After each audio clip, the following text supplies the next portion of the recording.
Olá, pessoal! Meu nome é Mário Frigeri, sou poeta e escritor e estou convidando vocês para os meus momentos de poesia no YouTube e Facebook.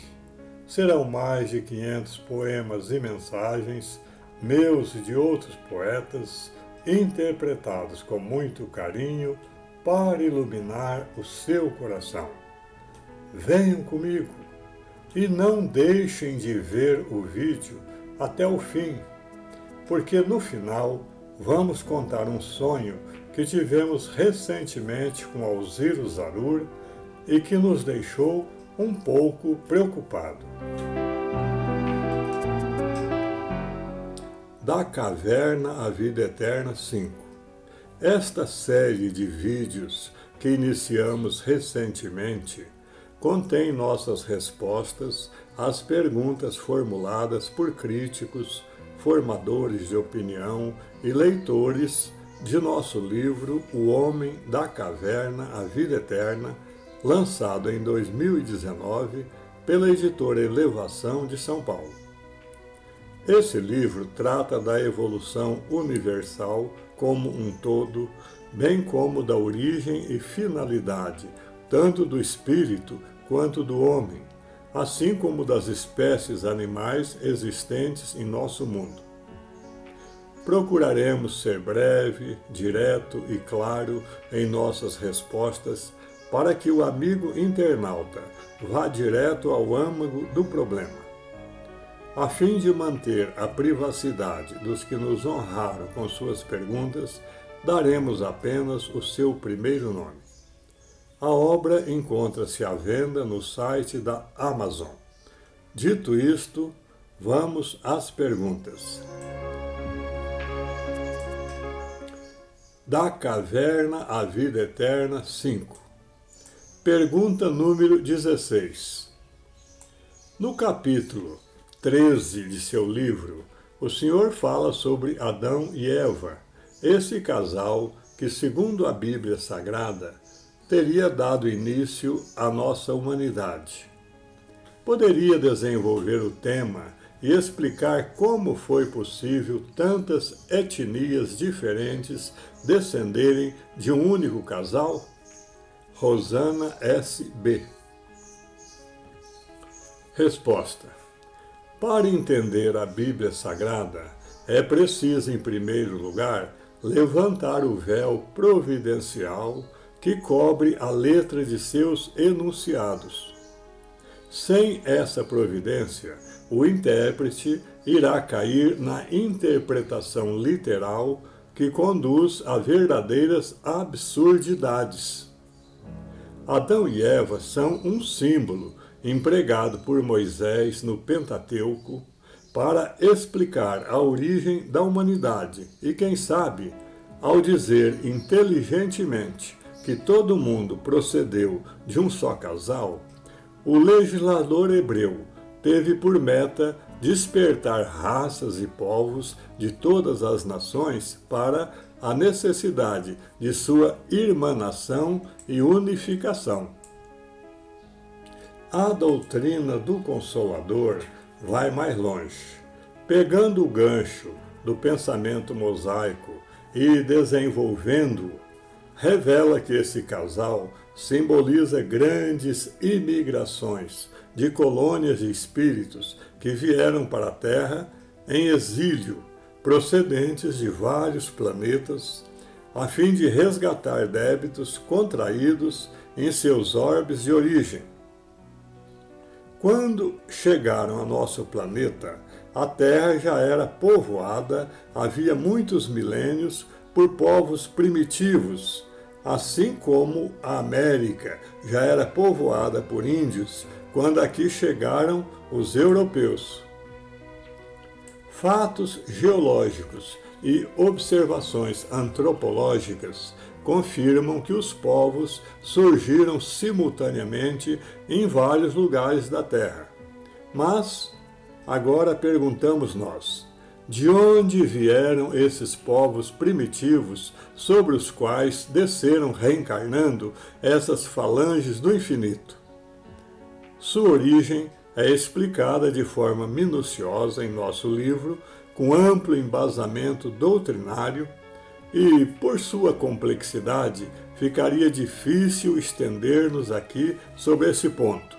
Mas, para não deixar a questão passar em branco, poderíamos dizer que os primeiros habitantes da crosta terrestre tiveram sua origem no umbral de nosso planeta. Voltando ao tema de Adão e Eva, não é adequado, em princípio, falar em várias etnias procedentes de um casal. Diferenças marcantes de costumes, cultura, tradição e língua existentes em civilizações e povos antigos, como os da Mesopotâmia, Egito, Índia, China e Grécia, sinalizam que não tiveram sua origem na Terra, mas vieram de regiões distintas do cosmos. E visto que, historicamente, suas nações tiveram seu esplendor civilizatório e, em seguida, decaíram para um nível de evolução estendido e comum, é possível inferir que a nata de seus integrantes, ou seja, sua parte mais evoluída, resgatou o que devia e retornou a seus orbes de origem, cedendo seus lugares a espíritos menos evoluídos, o que, em tese, explicaria o declínio temporário de suas nações após aquele primeiro surto evolutivo. É o que pode ser vislumbrado na questão 786 de O Livro dos Espíritos, onde as entidades superiores disseram em síntese a Kardec: compreende o seguinte: eras pobre e moravas num casebre. Ficaste rico e deixaste o casebre para habitar um palácio. Então, um pobre coitado, como eras antes, vem tomar o lugar que ocupavas e fica muito contente porque não tinha onde morar. Pois bem, aprende então que os espíritos que estavam encarnados naquele povo degenerado não são os mesmos que o constituíam no tempo do seu esplendor.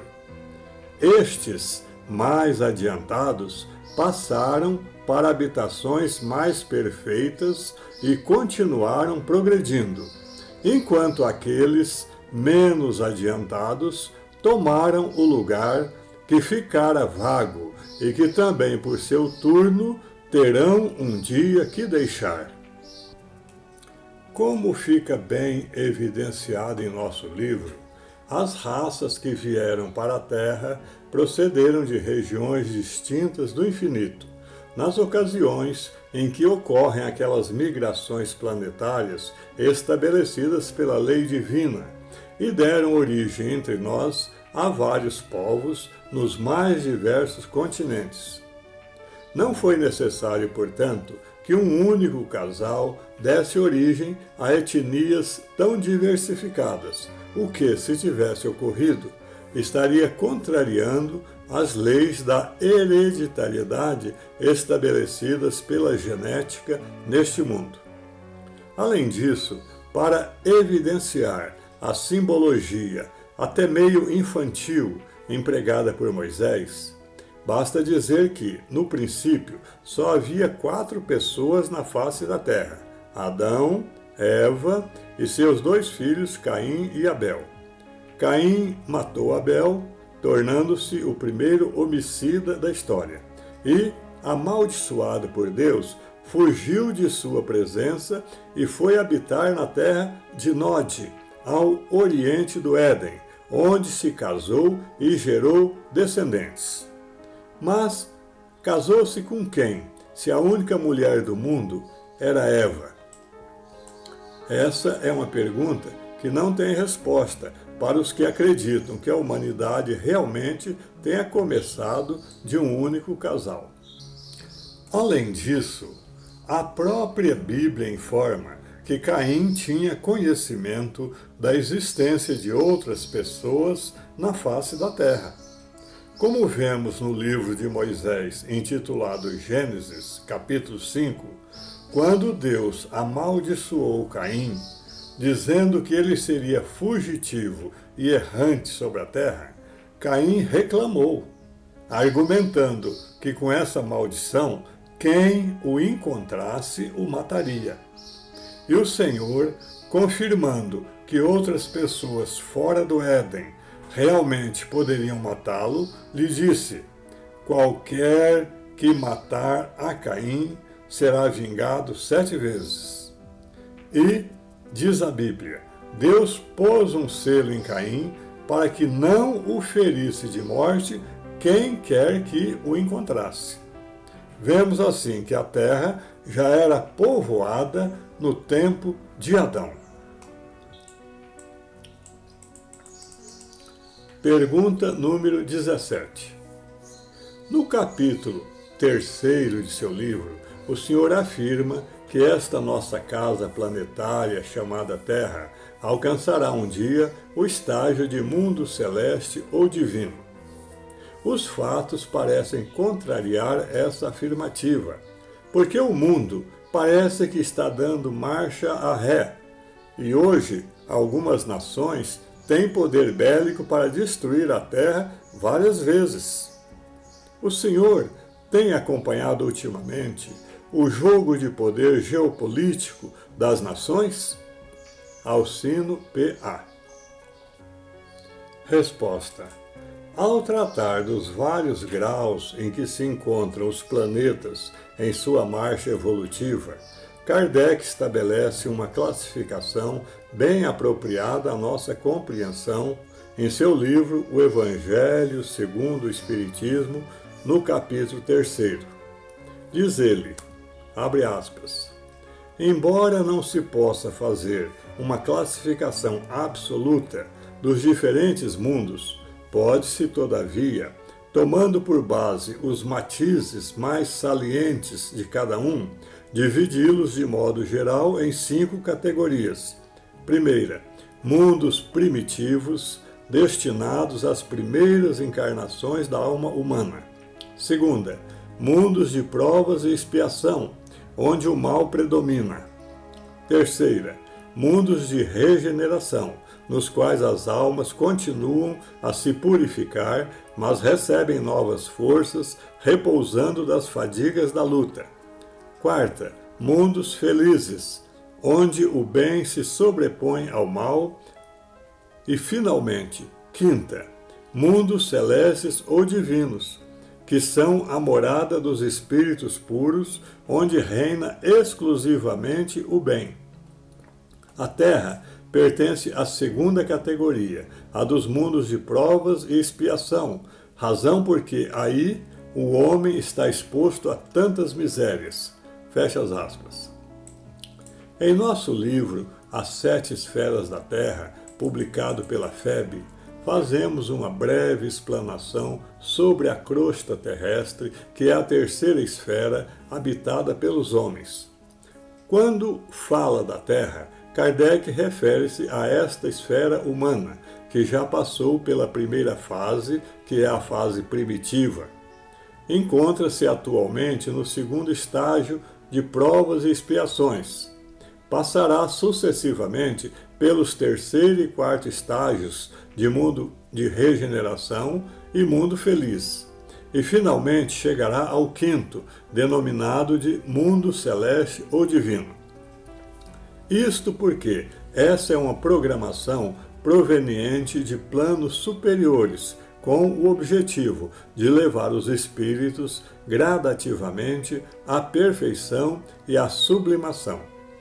Nos mundos celestes ou divinos, o espírito já está além e acima da encarnação humana, pois vive exclusivamente em um corpo espiritual, também chamado perispírito.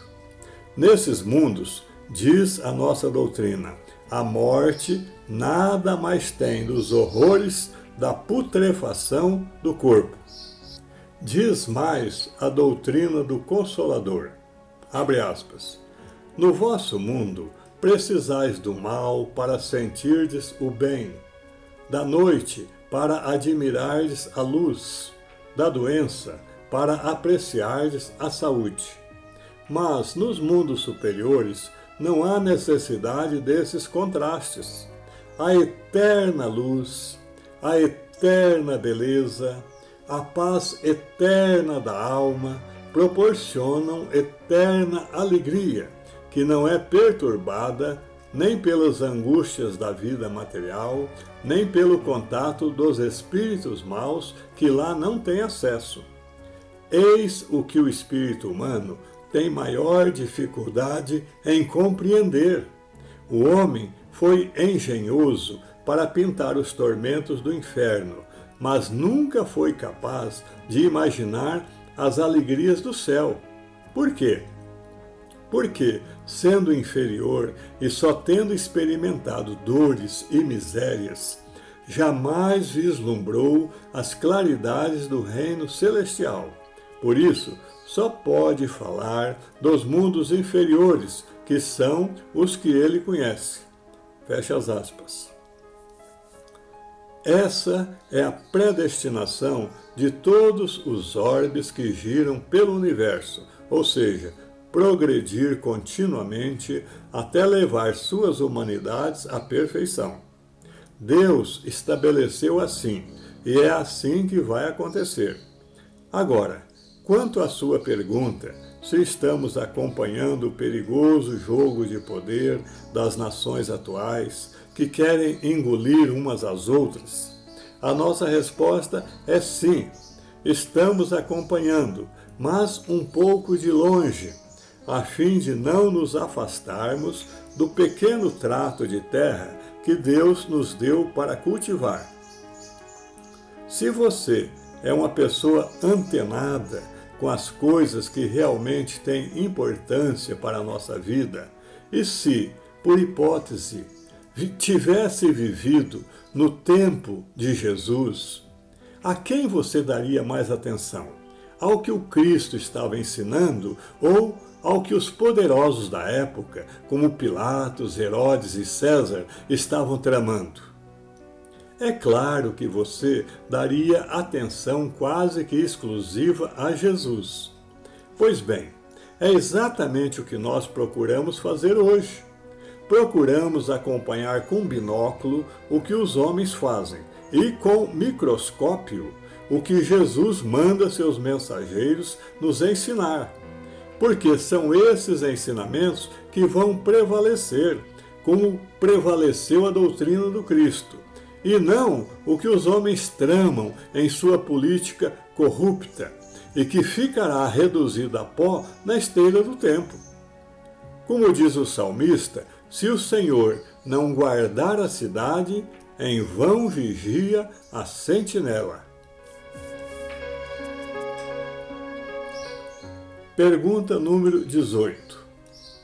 Sem dúvida que seu livro traz coisas novas, faz colocações inusitadas e registra certas inferências de ordem pessoal que precisam passar pelo crivo da realidade antes de serem aceitas ou assimiladas pelo leitor menos crédulo. Mas, sem faltar ao respeito, você não acha que essas teses que defende, se fossem relevantes, já não teriam sido explanadas pelos grandes mestres do movimento espírita? Celestino C.T. Resposta. Se ninguém apresentar coisas novas, ficaremos patinando eternamente como baratas tontas em cima das mesmas ideias e remoendo as mesmas coisas antigas e surradas que nada mais têm para oferecer.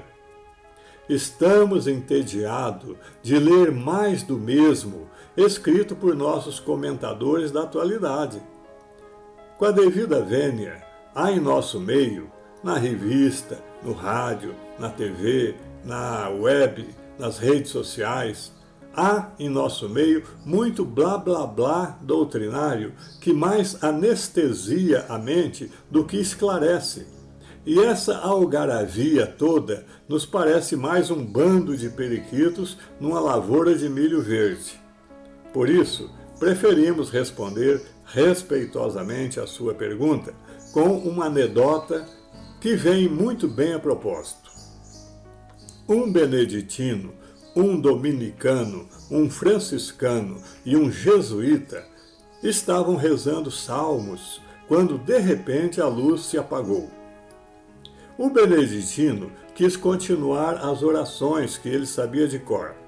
O dominicano propôs um debate sobre a luz e trevas na Bíblia. O franciscano ajoelhou-se no chão e sugeriu que todos agradecessem a Deus a luz, cuja falta agora todos eles estavam sentindo. Nesse momento, a luz voltou. E voltou porque o jesuíta tinha ido trocar o fusível. É exatamente isso que nosso livro pretende fazer.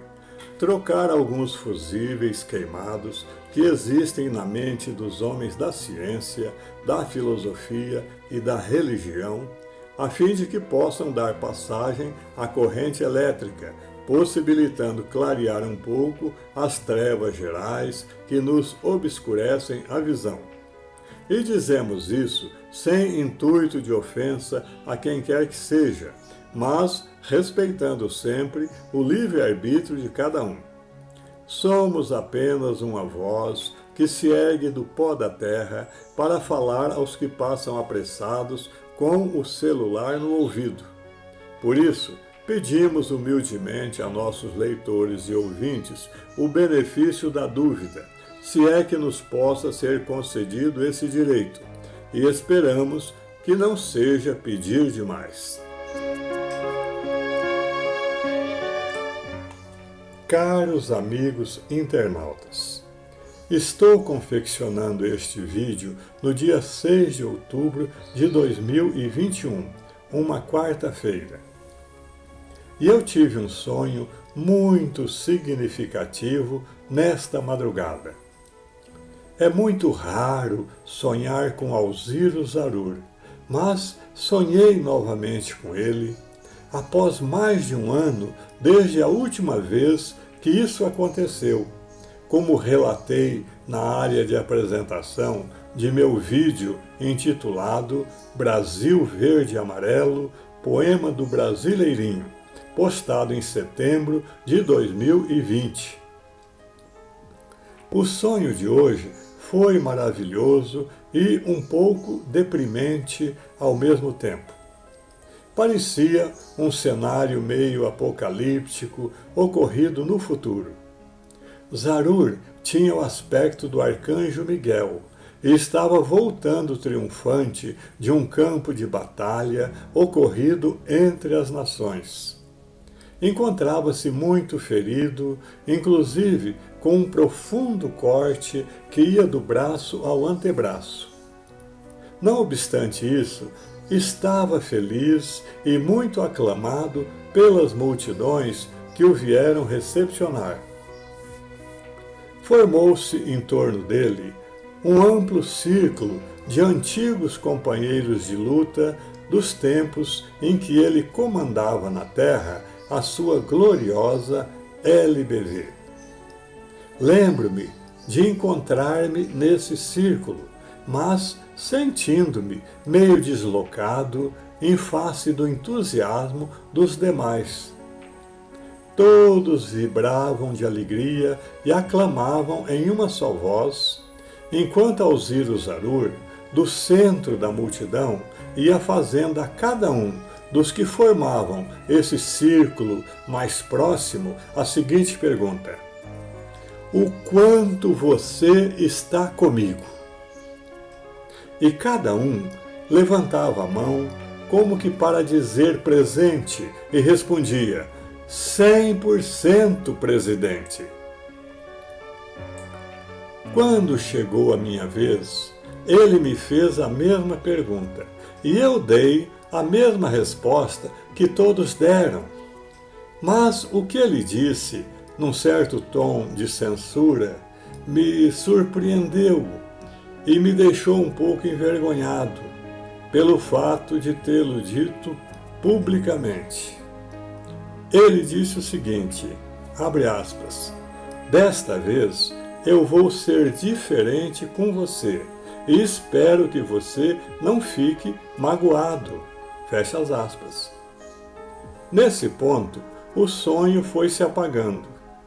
Acordei com o coração meio acelerado e fiquei durante muito tempo meditando no significado de tudo isso. Mesmo consciente de que nada mereça pelo pouco que tenho feito na seara do bem, não acredito que Zarur tivesse a intenção de me desestimular, porque afinal, as grandes almas existem para amparar as almas pequenas e insuflar nelas o anseio pela plenitude, e não para desanimá-las nessa busca pela perfeição. Se este sonho tivesse sido a meu favor, eu certamente o narraria a meus irmãos internautas. Mas, embora tenha sido aparentemente a meu desfavor, também faço questão de divulgá-lo como se fosse uma confissão pública de minha incompletude, como faziam os que eram batizados por João Batista no tempo de Jesus. Uma coisa, porém, me deixou serenamente feliz. Acordei um pouco sobressaltado, mas com uma sensação de leveza e felicidade no coração que permanece até agora.